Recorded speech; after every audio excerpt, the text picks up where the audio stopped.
السلام عليكم من مركز جراحات الشخير، وزي ما بنقول دايما وهنقول دايما ان شاء الله على طول، من نجاح لنجاح. معنا النهارده عبد الرحمن 30 سنه، عمليه حاجز انفي، كان عنده مشاكل في النفس ولسه شايلين له الدعامه دلوقتي. ازيك يا عبد الرحمن؟ الحمد لله يا دكتور. الحمد لله على سلامتك. الله يسلمك يا دكتور. انت جيت لي الاول عشان تعمل عمليه، جيت لي والله وانا في بدايه الموضوع انا بعاني بقالي سنه ونص دلوقتي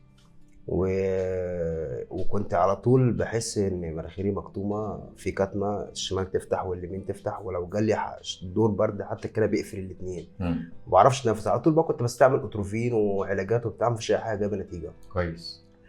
وصداع كان عندي صداع طبعا. وكنت طبعا ما بعرفش انام كويس، اجي انام اصحى الساعه 2 الساعه 3 بالليل مفزوع، حاسه دي مقفوله. وجيت لي من 10 ايام وكشفنا عليك ولقينا عندك حاجز انفي مع عوجه ما يعلم بيها الا ربنا، صح كده؟ وعملناها مظبوط، شلنا الدعامه دلوقتي. قول لي بقى. لا في فرق جامد والله يا دكتور، في فرق شاسع قوي، لان انا اصلا ما كنتش متخيل ان انا هرجع تاني كده للدرجه دي. والله، لان انا قعدت سنه ونص، وطبعا كنت عارف ان العمليات والكلام ده كله كل اللي بيعمل مشاكل ومفيش حد بيعدي منها فقلت خلاص بقى انا هكمل طول حياتي كده. انا اعيش بقى طول حياتي بقى استعمل اتروفين واستعمل مش عارف ايه واستعمل. احسن ما تعمل عمليه مش احسن ما اعمل عمليه. انا عارف ان الكلام ده كله مش هيجيب نتيجه اصلا. العمليات والكلام ده كله كويس. امال ايه اللي خلاك تعمل عمليه بقى وجيت تعمل عمليه؟ ايه اللي خلاك يعني؟ لما تعبت او بحثت خلاص بقى بحثت. انا كشفت عند اكتر من كذا دكتور بصراحه. بس صراحه يعني انا طبعا دخلت على الصفحه بتاعت حضرتك بصراحه، يعني شفت كل اللي فيها وحضرتك كمان، يعني الكلام حضرتك اللي انت بتقوله عن العمليات يختلف عن كلام اي دكتور الصراحه. الحمد لله. يعني خدت ثقه شويه كده وقلت اخش بقى طبعا. طبعا انا جاي لك العمليه. بص يا دكتور، انا جاي لك وعارف ان انا هبقى تمام الحمد سبحان لله. الله، يعني ده فضل والله الحمد لله رب العالمين. جاي لك العياده وعارف ان انا الحمد لله، عارف ان انا بعدها هبقى كويس. دي جمله كل الناس بتقولها. ده حاجه الحقيقه، دي حاجه يعني ده فضل من ربنا علينا جدا جدا جدا، ان العيان بيبقى جاي لنا وواثق ان شاء الله ان ربنا ينزل الشفاء عندنا باذن الله. الحمد لله والله فرق شاسع بجد. كنا عند حسن الظن زي ما بيقولوا. لا الحمد لله، ربنا يبارك لك يا دكتور. والله انا بنصح اي حد بصراحه عنده اي مشاكل في بالنسبه للانف بصراحه، يعني يجري الدكتور هشام ابراهيم بصراحه. الله اكبر عليه. اي حد يعمل عمليته مظبوط. لا بس لا بجد، لا بجد يعني حضرتك ربنا يا رب يديك يا رب الصحه يا رب، ويجعلك كده شفاء للمؤمنين. دعوه حلوه ولازم نامن على كلامك يا رب يا رب. بصراحه يعني نصيحتي لاي حد تعبان بجد ما يتاخرش. الموضوع صعب اصلا، الموضوع صعب يا دكتور، موضوع الصداع، وان انا ما اعرفش انام بالليل. 30 سنه والله يعني 30 سنه ما يعرفش صداع. لا ده صداع على طول بقى بنادول ومش عارف ايه عشان الصداع مستمر. ما اعرفش انام بالليل، مؤثر في شغلي، مؤثر في العلاقه الزوجيه. ده كلام مهم. مؤثر لي في حاجات كتير بصراحه. حاسه الشم. طب انت ال10 ايام دول اتحسنت في ايه؟ انا ال10 ايام دول انا بصراحة. انا هقول لك على حاجه ما اعرفش بقى، يعني انا عامه ما خدتش مسكن.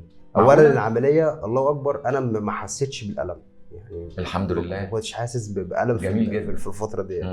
وما كنتش بسال كتير عشان خاطر انا عارف ان انا الحمد لله، انا عارف ان انا هبقى كويس يعني. ده يعني انا واثق كده، في ثقه كده بيني وبين ربنا كده، وثقه في شغل حضرتك ان انا هبقى تمام.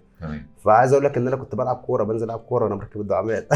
يا نهارك ابيض. والله العظيم والله كنت بروح العب كوره، واخواتي يقولوا لي يا ابني حرام عليك.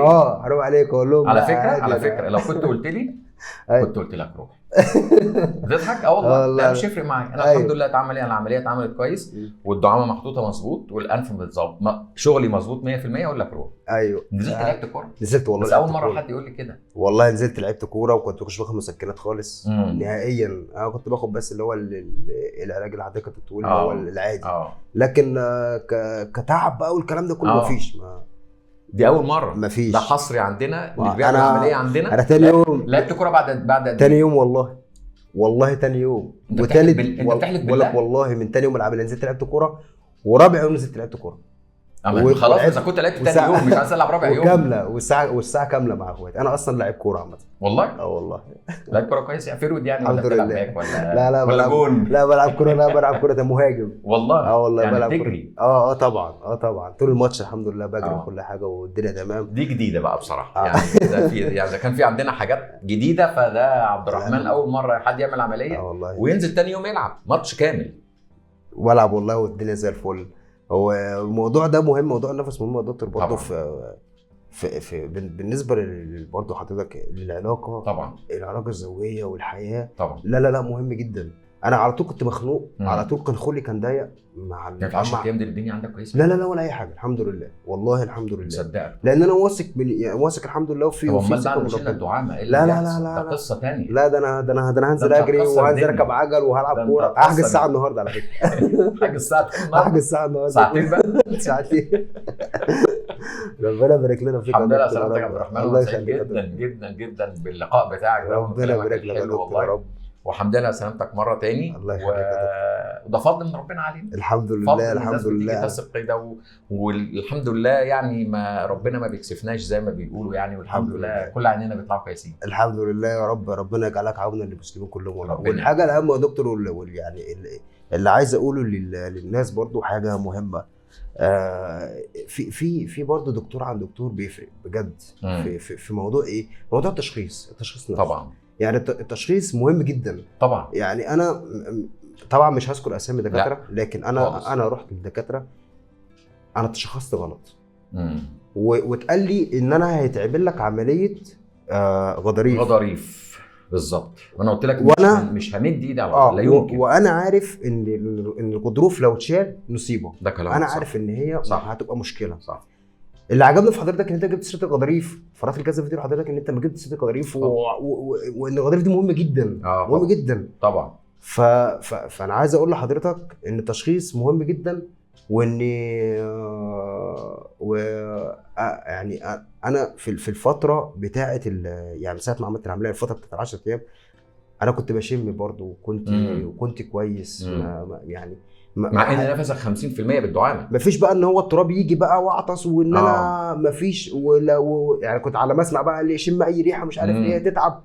لا انا كنت عادي اشم. لعبت كوره يعني.